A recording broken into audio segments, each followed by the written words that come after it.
This conversation will be moderated by Nana Akosua Hanson. Please make some noise for Akosua Hanson. And she will be in conversation with the great Nicole Amarteifio and Maame Adjei. Please make some noise for them.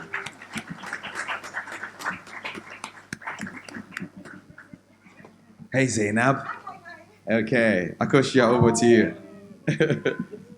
First question, Maame Adjei, will you ever work with me again? Never. If I knew this was going to be the episode, I would have stayed home. Please, a huge round of applause. 10 years. 10 years of an African city. A very good evening to you. Good to see you again. I've not seen you in ages. I think I saw you recently. We had a conversation about your new life and motherhood. So it's good. It's good to see you. In March 2014 was when you debuted the very first episode. Can you take us back to your mind state of that debut? Did you know what it was going to become? No idea. In fact, it even goes back earlier where I did a pilot episode in 2012 and it completely flopped. It was hated online. It's currently set to private. It was completely hated, and I'm shocked that I kept moving forward, but I did. I kept moving forward. I believed in it that much, and yeah, in March 2014 we put it up, and it definitely took me by surprise the response to it. Wow. How did you come back after the hate in 20? And this was your very first time. Yeah, I knew nothing about TV. So I had this idea, probably like in 2005, 2006, had this idea. Anybody I met in the TV industry, I would pitch the idea to. It could be anybody. It could be a makeup artist. It could be a cameraman. Anybody, I pitched the idea. Nobody seemed interested. And finally, I had a meeting with my one day will be husband. And he told me, you're so passionate about this. Why don't you just go do it yourself? And I went back to the States, and his voice was constantly in my head. You're so passionate about this. Why don't you go do this yourself? And I finally said, yeah, why don't I? And so I Googled, how do you write a script? How do you find actors? And made it happen. So talking about the actors, you are in Maame Adjei, and there's something I wanted to mention. You selected the most beautiful woman. For the longest time, you were my first, dark-skinned, model. Charlie, look at her. I was stalking her. Well, first of all, we went to high school together. Okay. Props to GIS. But we went to high school together. But I stalked her and I kept saying, the camera will love you. You have to be in this. The camera will love you. And yeah, you did great. Emerging not just her and all the others. So I wanted us to talk a little bit about the intentionality in the characters that you brought together. Nanaya, who the story revolves around, is she works at a radio station. Her father is a minister of energy. We had you, Zainab, who is a business owner helping women in the North, the shea butter business. We had Makina, who is a lawyer. We had Sade, who is can get anything she wants, sexually liberated. I've forgotten what Sade did. Maybe finance, maybe. Finance. I think I remember something about finance. She went to Harvard Business School or so. Yes. And then there was Ngozi, who was in development work. Yes. And then she also gave you that devout Christian who wants to save her virginity, for marriage. Can you talk about your intentionality in bringing all these varying faces of the empowered African woman? Yeah. So I was born in Ghana, but raised in Westchester, New York. And when I got to New York around 6, just my classmates, other 6-year-olds, the way they saw Africa, they mocked it, they teased it. And then when I was 12, I remember being in a class and we were studying the AIDS epidemic. And a kid in my class said, the way to get rid of AIDS is just to blow up Africa. Wow. And that was when I was 12. And then I knew from that moment, I needed to do something to fight this image that we have. And so, yeah, and the rest of my life, just anytime, being in the States, anytime I heard the word Africa or Ghana or Kenya or Nigeria, it was always negative. It was always followed by war, poverty, famine. And so I wanted to tell a story that's different. I wanted Black girls in the diaspora to see a Makina who's a lawyer, to see a Zainab who's a shea butter entrepreneur, to see a Sade who's in finance. I wanted them to have different stories of not only the continent, but of African women. And what about you also? When you got the script or when you got the call after all the stalking, why did you decide this is a script I want to play? And 10 years later, how crucial has an African city been in your career? So, An African City was my first acting job completely. So, my background's actually in healthcare finance. And I had just moved to Ghana, and that was my goal to pursue work in healthcare finance. And she stalked me for so many months. I'm like, I'm not an actress. Years. And I knew that Nicole also worked for the World Bank. So I was like, what's Nicole doing writing TV? And then I remember she told me, this was at Republic, I don't know if you remember this, she was like, oh, I'm paying. And I was like, oh, yes, I'm not doing anything. So really, I didn't realize what I was getting myself into. I really thought it was like this little, yeah, Nicole's doing. And then when I got on set, and because all the other actresses are professional actresses in New York, doing really amazing now. You can find their work on Netflix. And I was like, oh, this is a real thing. Like, I need to figure this out. And then I read the script, and I was like, oh, this is part of who I am now. I just moved back. I was born in Ghana. I'm Ghanaian. And you're doing this sort of cross-cultural, trying to come back home, but being a little different and making sure that you fit in when you're in Rome. You do as a Romans, don't come to a crowd. My mother always just told me, don't come to Ghana with your Americanness. So those characters were sort of going through that same process. And so it wasn't so hard to fill the role. 10 years later, it's crazy. I haven't seen this episode since whenever it aired. And I was telling Jean, I didn't realize how much sex was in the show. I was like, oh my God. You know, I'm a mom now. I was like, oh my God, my kid's gonna see this one day. But I really feel like An African City was a bit Like, before go its time. mom, yay, woohoo! No. I think An African City was a bit before its time. I remember when the show came out, there was a lot of criticism about how much sex was in the show. And at the time, I think it was the first show, maybe from the continent, that was really showing African women expressing their sexuality. So I think it was a bit of a shock. But looking back 10 years later, I think I love the fact that we started to open this door for African women to explore all aspects of who they are. And I'm really proud of that. Yeah. I'm proud of that too. Yeah. And because so for me, I actually don't see there's a lot of sex, but it's really about being open with your truth, with your being vulnerable. It's actually to hopefully to inspire others. That something that's taboo, something that you think, you gotta hide. No, write about it, talk about it, create it. And then to go back to casting, I was very intentional with complexion. That was another thing growing up. I basically just feel like, growing up, I just saw a lot of light-skinned women who were glorified, and I felt like there was a lot of dark-skinned women who weren't given their flowers. And so I wanted to make sure that there was a show that gave Black women in all their different complexions their flowers.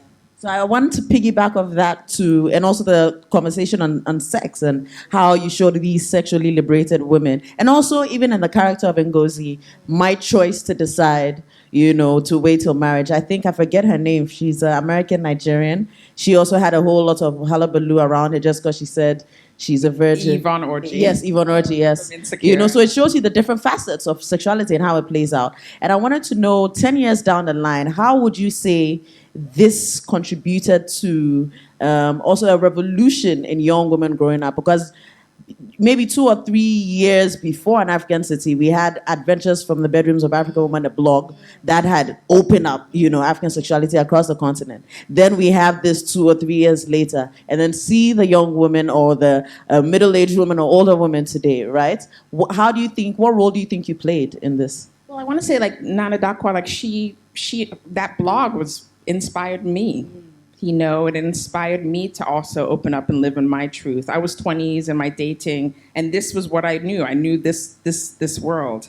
And so that blog inspired me. And so that's why you want to create, because you never know who you're going to inspire. And Maame Adjei, you did I think a short interview about behind the fashion of An African City, and you expressed it so eloquently about how fashion was like the sixth character, right? You were speaking to Christy Brown, and she mentioned that you asked her who the Christy Brown woman is. She says a woman who is assertive, who knows herself, who is proudly African, right? I wanted to know if you could talk a bit more about how fashion was another way by which you were changing the narrative of the African story. Absolutely. I mean, fashion was definitely the sixth character in the show. And now looking back, 10 years later, I'm like, oh, if we had had a website going at that time, because people were constantly talking about the fashion. And it was really intentional for Nicole and the production. Like, all our pieces were from African designers, whether they were on the continent or the UK, the US, it was all African designers. And I think because, when An African City first came out, it was way before Year of Return. People weren't really coming to the continent in droves, especially young people. So there was still this idea that a lot of things didn't exist here.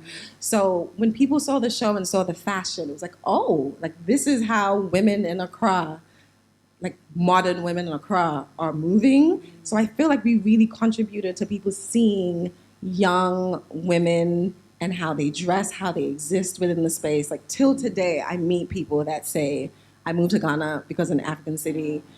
I came to Ghana because of An African City. I know this brand because of An African City. And that's like, when you create art, you want it to leave a trail. And for me, all those little droplets that are still felt 10 years ago is beautiful. And that was another goal because, again, being a Ghanaian in New York, a lot of my peers, whether they were Ghanaian, whether they were Nigerian, whether they were from Oklahoma, no matter what, they aspired to wear French brands or Italian brands. They were talking about Louis Vuitton and Gucci, and but no one was talking about Christy Brown and Ameo trends, and I mean, no one was talking about African designers. So I knew I wanted a show in which, after people watched it, that they were going to be talking about African designers and African musicians. Yes. The music. I wanted people to be excited about themselves. All right, so we've talked about, I think another thing about Sex in the City, I said Sex in the City, Sex in the City and how it influences An African City, because you've spoken about it, is how you get to have this escapism, I remember women in offices at that time using company internets to watch Sex in the City. You get there a little bit of, see all the hot sex that's happening, the fashion, the stories, and then the conversations that come up. But at the same time, even though you're providing this escapist medium, right, you still, in an African City way, address your social issues. So for instance, this Dumso episode we saw is An African City way of addressing issues of Dumso and things like that, right? So I wanted to find out, it raised a lot of conversation at the time around social issues and how to approach talking about social issues. Do you want to jump in there a bit about how? I mean, my background, when I graduated, in college, I did African studies with a focus on economic development. And as soon as I graduated, I started working in international development. So for me, I was just trying to find fun ways to talk about development issues. I wanted a conversation. So I want a conversation among young people about Dumsor and its impacts. So it's in fact, I'm joking around that it's impacting our love lives, but yes, it's impacting our businesses, et cetera, et cetera. But I just wanted to find an entertaining way to talk about development issues. And how did you find the balance between the escapism and then not sounding too preachy in talking about social issues? Making sure you just got it just right.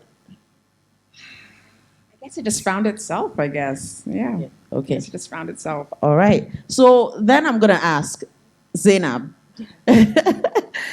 what would the African woman in An African City 10 years ago think of Ghana today? You mentioned in this episode at least the 15% tax on VAT. We are still paying COVID tax, even though COVID is no longer in Ghana. We know there's protests that have been happening. People have been imprisoned. There was even an episode that Bliss King mentioned earlier about the dildo episode, where 10 years down the line today, because of the anti-LGBT bill, this is actually criminalized now to have sex toys, and let me just commend Prof. Audrey Gajepo here, who has been a vocal voice against it. It's a huge round of applause for her. Thank you so much. So 10 years down the line, this is the reality. What does the woman in an African city think of today? Ooh. So 10 years, she would probably be 40 by now. And I think those 5 characters were pushing boundaries 10 years ago. And I think today they'll be doing the same thing. I feel like they'll be in the streets protesting. Sade would be at customs or liaise with Nanaya's father to figure out what we can do to be different. I think those characters at the time they weren't the average woman, not even Ghanaian. They weren't the average woman. They were women who had a certain confidence about themselves and had a voice. And I think they would still use that voice in 2024. Yeah. Nicole, what do you think? I like that. I'll go with her answer.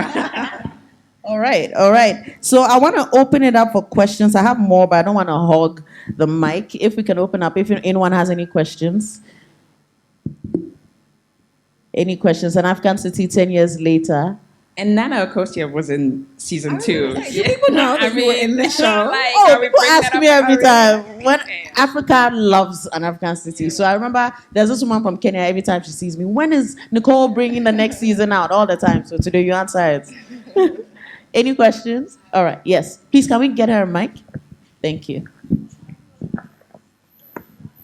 Thank you. Hi, good evening, all ladies. Thank you. That was such a wonderful memory lane. My name is Florence, by the way. Florence Maame Adjei. And so my question is about casting, because I was living in the States at the time, and so I would be back and forth. And now looking back, I see characters that are like friends, right? Mm-hmm. So while doing it, how did you go about casting, the supporting characters and cast? The hot men, eh? Yeah. So again, I was not in the TV business. So I Googled, how do you find actors? And Google was like, you have auditions. And I was living in DC at the time. So I had auditions in New York, because a lot of the Ghanaian or Nigerian American actors were based in New York. So I had auditions at Columbia University. NYU, where were you at? Huh? Sorry, am I allowed to say Columbia University? Is that bad or good? Okay. So yeah, I had auditions. And Nana Mensah, I also went to high school with. And she did theater in high school. We did theater together. I knew she was amazing. I knew one day I wanted to work with her in some capacity. So Nana Mensah, I knew. Maame Adjei, I knew. But yeah, everybody else was from auditions from either Columbia. Yeah, Mami Abuafa was from Columbia. Asosa E, who played Ngozi, was from Columbia. I keep saying Columbia, sorry. And then we did one audition here. And that's where we met Marie. And yeah, but just auditions. Who knew? Thank you, Google. All right, I'm over here. Hi. And it was really important for me, again, like the authenticity. I really did want to find actors who knew the story, who knew what it was like to be from both worlds, who knew what it was like to be in one world and othered and come back to another world and othered. I wanted them to know the experience. I didn't want them to act it. They were just living in their truth. Hi, my name is Nyamal. Hi. First of all, I just want to commend you guys. 10 years, and the story is still very relevant. And Nicole's know this because I keep watching over, and I'll text her, and I'm like, was the Kelly Willy spicy? Does it have to be spicy? Right? Not a good idea. Right? No So spice. I had to clarify a few things. But for me, I think I really saw the intentionality because this show came to me when I was doing my undergrad in Nebraska. Nebraska is a white people, right? And so I was craving to see women like myself because I was in an environment where I was othered, right? I was not the regular Black woman. So can you maybe share with us the intentionality of actually making it a Pan-African? I saw the Pan-Africanness of it, where it wasn't a West African show, right? I can they mentioned Kenya. There's like a little bit of East Africa in it. And I think just in the conversation, you've kind of also alluded to your background in development, right? And how that was. So for me, as an East African woman, I felt also seen, even though it was in Accra. Yeah. Yeah, so again, in a way, the story was written for you. Because, I was Ghanaian. I'm obviously black, but I grew up in a white neighborhood in Westchester, New York. And so being the only black girl in my freshman class of high school, I needed something like this. And so you being the only one as well, you needed something like this. So in a way, I wrote this for you. I wanted to make a Pan-African, however, what made that a little bit of a problem was you have to write what you know. And I knew Ghana. So, but I was like, okay, let me throw in a Kenyan character. So McKenna is half. We've kind of changed it along the ways, but when her character originally started, she's half black Kenyan and half white. But then even her name, Makina, I kept saying she says Makina. But when we would launch the show, people were in the comments being like, it's not Makina, it's McKenna. And I was like, oopsies. And this is why you should just stick to writing what you know, or make sure that, either there were other Kenyans or other East Africans, involved in the project so that we could get things right. But yeah, it was for us. Any questions? Okay, let's take this here. And then there's another question at the back. All right, so my name is Yasmin Buckner, huge fan. And it's mind-blowing to me that it's been 10 years. My question is really around sort of the industry. So I'm sure you had to bootstrap a lot and self-fund to get this project to take off 10 years ago. And I'm just curious, what has changed in those 10 years? And if you were to launch an African city today, is the ecosystem around funding such a pioneering project the same or different? Has it evolved? I'm going to keep this really short. I was having this conversation with Jean, and I feel like nothing has changed when it comes to the ecosystem, funding our stories. Nothing has changed. I think there's so many more creative talents on the continent with amazingly diverse stories that need to be told, and yet the ecosystem is as it is. You have to bootstrap as a creative if you want to get your story told. So it really is a passion-driven industry. If you're looking, and I hate to say this, I really do, but looking back, I don't know if I would have turned my passion into work. Now I feel like I'm too far gone, like I'm so passionate, I just have to keep going. But there's no structure, there's no ecosystem to make it where you can survive. And then when I think about younger creatives, it's so painful to me because I know they have it worse. So yeah, this is just my opinion. I feel like nothing's changed. Yeah. Earlier, you mentioned that you wouldn't self-fund anymore if... I self-funded because I was young and naive. That's really it. I self-funded because, I made a lot of mistakes. I dived into this head first. I knew nothing about the TV industry. I just said, I've got to get this story out there. But I guess I understood business. My dad's an entrepreneur, so I understood business.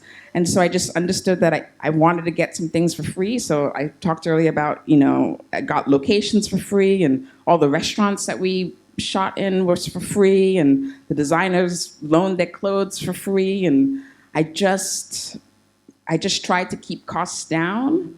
And then it worked. I mean, by the time for season 2, brands wanted product placement. By season 1 worked out. So, Canal Plus and other television networks and streamers from around the world were calling for licensing deals, and then monetizing our website for season 2. So definitely made all my money back and profit. But yeah, I wouldn't. And I was also lucky in that at that time because I didn't know people in the TV industry. Because to read scripts, I just was going to some of my friends, and my parents read scripts, but they didn't know the TV language, so they didn't know that I had to have character development and act structure today, if I presented my scripts to anybody, it's a lot of notes. You know, when we produced, even the production team, nobody had TV experience. They had experience in making music videos, but not TV. So we made a lot of mistakes on set, sound, etc. But the audience forgave all of that. But yeah, that it wouldn't fly today. So yeah, there was a lot of luck that I relied on 10 years ago. And I just want to say something in terms of the finance and something that I really want to give Nicole credit for, because I don't know that there's any TV show in Ghana that gives their actors profit share. Like, we got profit share from an African city. Yeah. So as the show was being sold, we were getting checks. I make money, you guys make money. And I think that that's such a beautiful way of supporting talent. We are all in this together. Thank you so much for sharing that. Thank you so much for sharing that. And just piggybacking off this question, earlier on you were talking about Hollywood. And I know there's been a kind of burgeoning into the scenes, the African scenes, even if you're talking 3D animation and all of those things now, right? But you mentioned earlier how they don't know what to do with these stories. The money is becoming smaller and smaller. So then what then can the ecosystem look like for anyone who there's now interest in Africa, but yet it doesn't seem, even with the music now, Afrobeats being everywhere, you know? Two things I'll say. So when I say they don't know what they're doing, I mean, even with an African city, I was in talks for season 3 with a US network, and they wanted the lead character, the voice of the show, Nanaya, to have a white college roommate who comes to visit her, and then she would be in it for all of season 3. Wow. That was a big no. No, thank you. You know, but that's like, they just didn't understand, and they kept wanting this white character because they thought it would make it more relatable to the rest of the world. No. My 5 women have proven that they are relatable. I'm getting emails from China. My favorite quote on YouTube is somebody who wrote, I'm Puerto Rican, I was born in New York, I live in Italy, but what do I have in common with these women? Everything. Right? So yeah, this idea that you need a white person in a show to make it more relatable, to make it more universal, it's just not it. I forgot the second part of the question. No, if you remember, Hollywood, and you've kind of wrapped it up. There was a question here. Yeah, thank you. Hi, good evening. Hi, Mami. Hi. And James was also in Lord. season 2. He was Zainab's date, and she shared with him her love for true crime and scared him off. Sorry, James. Nice to see you. Thank you for that.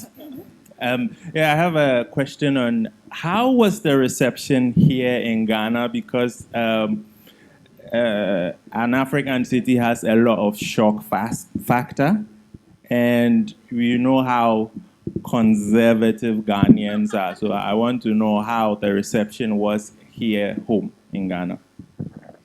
Okay, I'm going to be transparent. This is my feeling, right? Okay. So when the show first came out, I feel like we got a lot of flack because, yes, it was showing a part of women's lives that maybe had never been seen on film or in moving images. But there's something that happens, I feel, with art in Ghana, on the continent. I feel like sometimes we wait for international attention on a project before we accept it. And I feel like that's what happened with an African city. In the beginning, I think people hated it. There was so much criticism. I remember Nana Mensah, who plays Sade. She was the one that taught me that when you do the work, you send it into the world and you don't watch it, you don't read comments. No, I was in all the comments. I was like, what did she say? I remember to this day. Like, there are people who are my friends now, and I'm like, I remember you had a critique of African city. Yeah. So I feel like in the beginning it wasn't received well. But the moment it started getting attention outside of Ghana, we were in Vogue, BBC, all of a sudden, people started to see the value in it. And I really, really, really dislike that because it means that we don't recognize our own value until it's really disappointing. It's hurtful, but it's the way society is structured. But I feel like we have to take that back somehow. So it wasn't received well in the beginning, but eventually it was. But again, in terms of how it was received, for me, when somebody comes up to me and says they moved to Ghana because of this show, like moved with their husband and 3 kids to Ghana because of this show, or when I meet somebody who said, I came to Ghana and I visited Ghana and I made sure I went to all the places I saw your cast go to. When women my mother's generation come up to me and say, keep going, Nicole, that was great. I know I've done something right. That's powerful. That's powerful. And I think even the criticism was also what made it very popular. There was a lot of think pieces.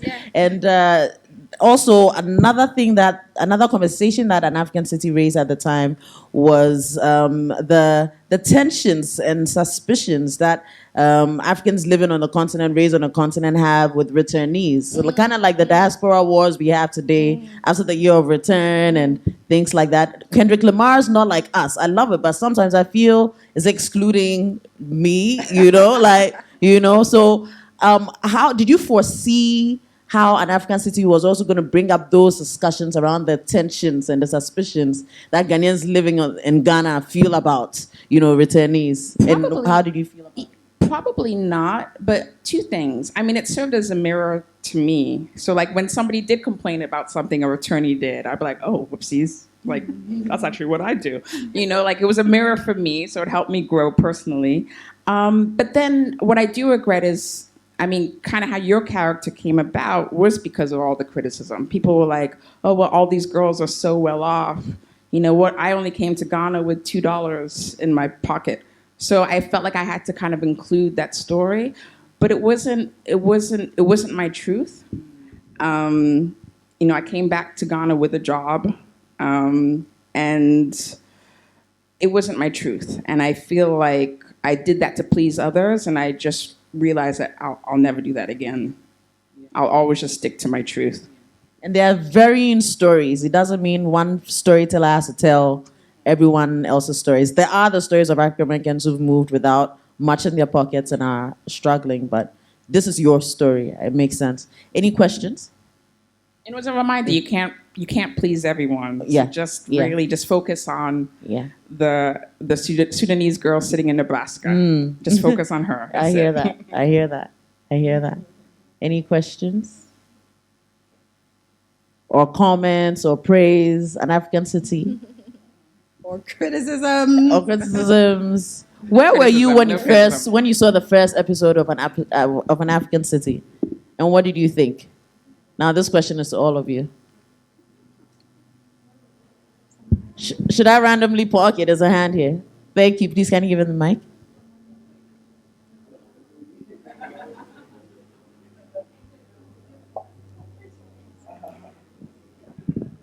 So I saw An African City at home, but I remember the time he came to our class in NAFTI that time to show us the 2 episodes, and it was really, really hilarious because the reception was not exactly great, and we had the men in the class because I was like one of the youngest in the class, and we had like a lot of men, like there were policemen and other stuff who were schooling at the time. They were all trying to study film. They were all studying film. And policemen? There's a policeman in our class, yes. And they were like older women, like reverend ministers and stuff. So my class was a variation of different people with different mindsets. And if you hear how they were criticizing An African City, it was really, really, because I found it progressive at the time, because I've not seen women, aside Adam's Apple before that, I've not seen a film like that with the way the women were wearing clothes and they were very, very vocal about who they were and how they were representing themselves. I've not seen something like that aside Adam's Apples. That's why Jennifer Adams is one of my favorite Ghanaian characters ever. So I found it really, really, really, really interesting. But sitting in a class having, we were about 100 students and having like over 80 students disagreeing with that. It was really, it was more like a culture shock for me. And 10 years later, seeing that people actually appreciate it. Because when you sit in a class like that and you go onto the internet and you are reading positive comments about an African city, you feel like you are totally lost because you don't understand what these people are thinking about or whatever they are saying, because you see this product with a different eye, and you see the kind of the vision that the filmmaker is trying to portray. However, the filmmaker is there, and these people are criticizing, and it's like they I think I remember that day. I think some of the Ghanaian men were like, Ghanaian men aren't like that. And I was like, do you date Ghanaian men? Exactly. It was insane. Like, it was really insane. Like, they really went out. And after Nicole went, we had to write an essay on an African city. Wow. And I remember the group I was in, I was the only person that was really for the women in an African city, and everybody was against it. Wow. It was but for you in the room, how did you feel what he's saying, or?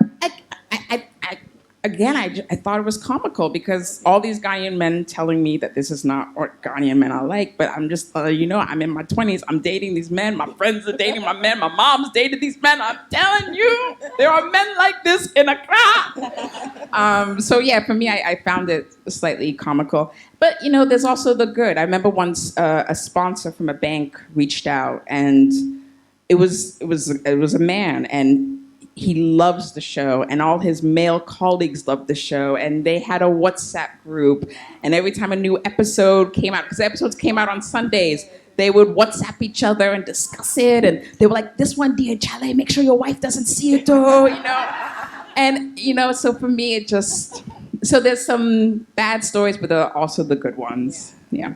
Can you talk a bit more about why you decided to use the format of the web series, Yeah, just easier access.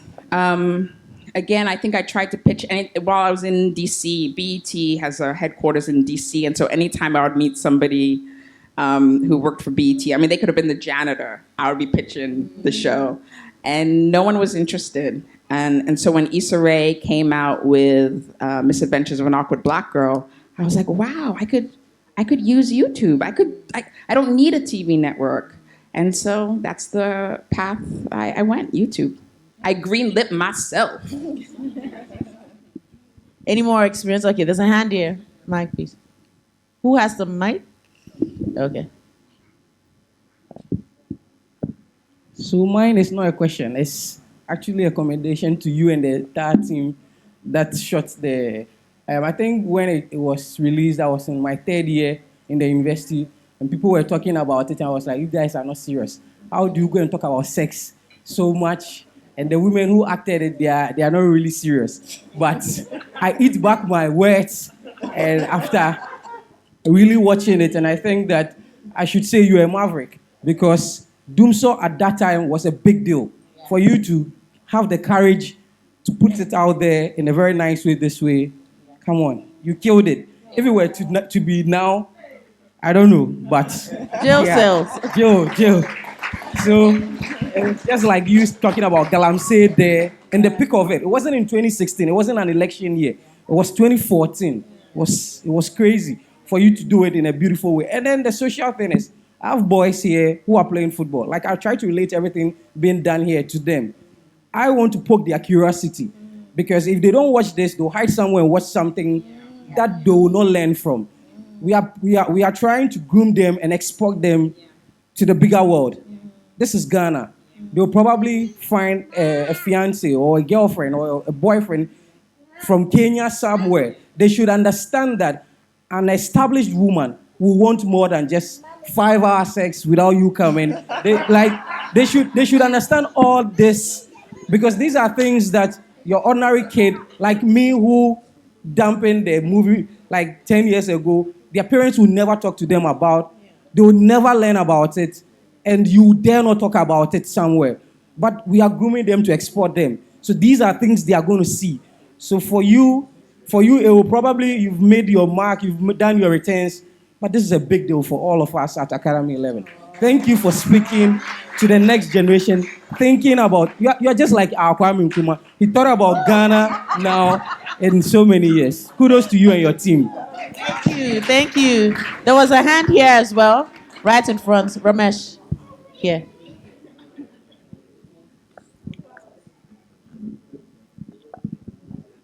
So I just want to say that even for me now, I made a lot of TV commercials. I do a lot of productions. Even now, every day is a struggle, and I'm supposed to be seasoned. But she did this when she didn't know anything about filmmaking. So that in itself was a very big achievement. Thank you. That's my husband. And she shared earlier that you met because of an African city, huh? Love stories, huh? A lot of the B-roll comes from one of his cameras. Nice. Thank you. Any hands, any comments? All right, I already have the mic. Don't worry about my hand. I just also want to say a big thank you to Nicole because I hadn't done anything before, and she just put me on screen. I got my 3 seconds in the limelight. Yeah, I've not seen the episode though, but I know I was in it. But I like to thank you for using some of us unknowns to do something like this. And I can definitely relate to the creatives here, as in I'm a stand-up comic and nobody likes me here. Well, that's another conversation, but still a big ups to you, Nicole. Thank you so much for this amazing show that showed Ghana to the world. And for using the unknowns, I was also an unknown used. And everywhere I've gone across Africa, Kenya, South Africa, they come, oh, Akosua, I saw you in African City. Please, when is Nicole bringing the next? Like, honestly, you made me an African superstar. Well, you guys, Thank you. What the three of you have in common is you all have the it factor. Wow, high praise. I don't think I do, but yeah. Any more hands? I have the mic. Yes, okay. So the episode came to me. I mean, obviously I was in Nebraska, and so my apartment was the AU. It's where all of the Africans would get together, the Nigerians, the Kenyans, the Ethiopians, when we wanted to vent. And so one of our guy friends was like, oh, I got something for you guys. We're like, what do you have now? Is it another Nigerian movie? He's like, no, this is beyond that. So he then sends us the link on YouTube, and I'm the godmother right now to his child. So that's it, because we were like, he was able to be very intentional, because many of us were dealing with identity, right, in white spaces, and how our identity as Black women were being shaped. Your show came at the right time for us, because we were in spaces, like you were talking about colorism. I was the darkest in my group, right? Some of the women were bleaching, right? Because again, the pushback we were getting from being Africans and African Americans, that whole notion that we dealt with in the States. So your show came in the right time for all of us in a different space in our lives. And for me, I was coming into my Pan-African self of being unapologetic, of wearing African prints and showing up and just saying, hey, yes, I sound white, but I am Black, I'm African, you will see it, right? So we watched it in my apartment. I remember exactly, and we were like, and I'm a vegetarian, so everybody was like, this is you. I'm like, no, I think I could be Shana at some point, you know? So it was beautiful in the time it came for us and in that environment. And again, I still tell everybody 10 years later, like, have you seen an African city? Thank you. So I'll take 2 more questions and we'll wrap up our comments because we are almost out of time. Comments. Thank Chike, like even Chike advised for season 2. I had questions and he helped advise. He talked to one of the writers about one of the scripts, but I just, like, all the support. Chike, like, just thanks for all the support. Thanks for this. Thanks for just everything. Thank you, Nicole. You know, I've always seen you as a visionary. And, you know, 10 years ago when you were doing this work, you did have an episode that is kind of prescient at the moment. 10 years ago, you had an episode that looked at marriage and all the difficulties that go with it. And different kinds of people getting married for different reasons. Today in Ghana, we're at a point where there are almost daily marches against other Ghanaians who are LGBTQ. And I think back to the episode you had in season 2 10 years ago. Could you have imagined a Ghana so strident in some circles against its own people? Yeah, well, it was really important for me to have that episode because that's what the show is about. It's about highlighting important issues that need to be discussed. It's unfortunate though, because I thought 10 years ago I would have thought things would have gotten better, and it hasn't. So looks like we have to do a season 3 and delve more into that. Last comment or question? Excuse me? Yes, we'll go to that. Last comment or question? Last comment or question? Going, and we're gone. All right, so what is next for an African City? So, you said earlier a film? Yeah. Wow. So, Wow. Please, round of applause. Feature length, yes. Yes. So, yes, a script has been written for the feature film of An African City. And we've gotten funding from Black Hollywood, and we've gotten funding from here. And that's actually what's very important to me. I want it to be for us, by us. I really feel like in Ghana, we need to support our creatives. We need to believe in our creatives with the CD. And so, yeah, so An African City, the movie, coming soon to a theater near you. If I could push you a little bit, what's going to happen? Are they going to go off to Dubai? What's going to happen, Nicole? Are we going to go off to Dubai? My job, my role is to highlight my country of Ghana. Why would I be in Dubai now? Right. So they'll go somewhere, but you don't want to say nothing. I mean, I think something else that I've kind of learned from the comment section though is, Ghana is not just Accra. Right. And outside Accra, there's so many beautiful places to see. And so, yeah, the story will always be Ghana, but there's a reminder that there's beauty outside of Accra. So there's more for the women to explore. All right.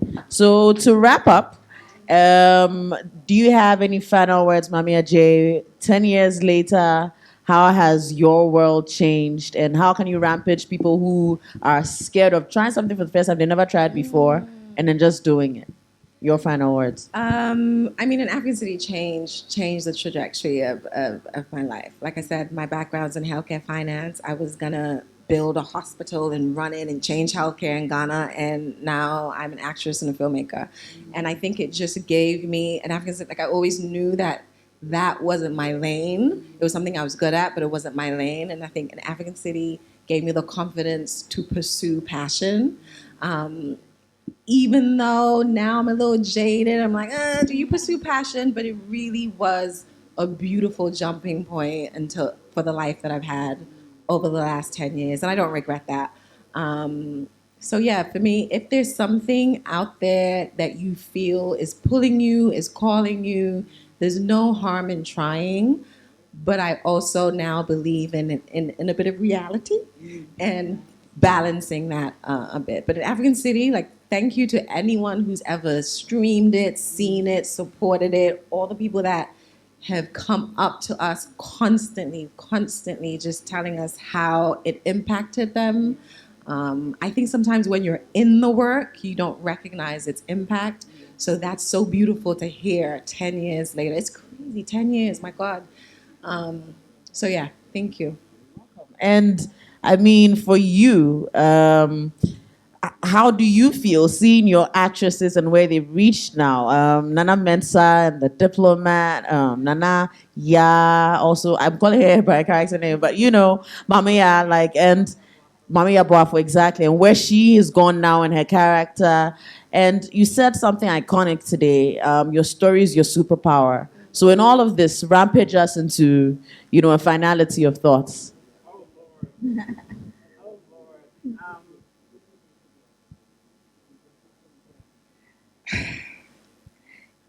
there's actually something very spiritual about filmmaking.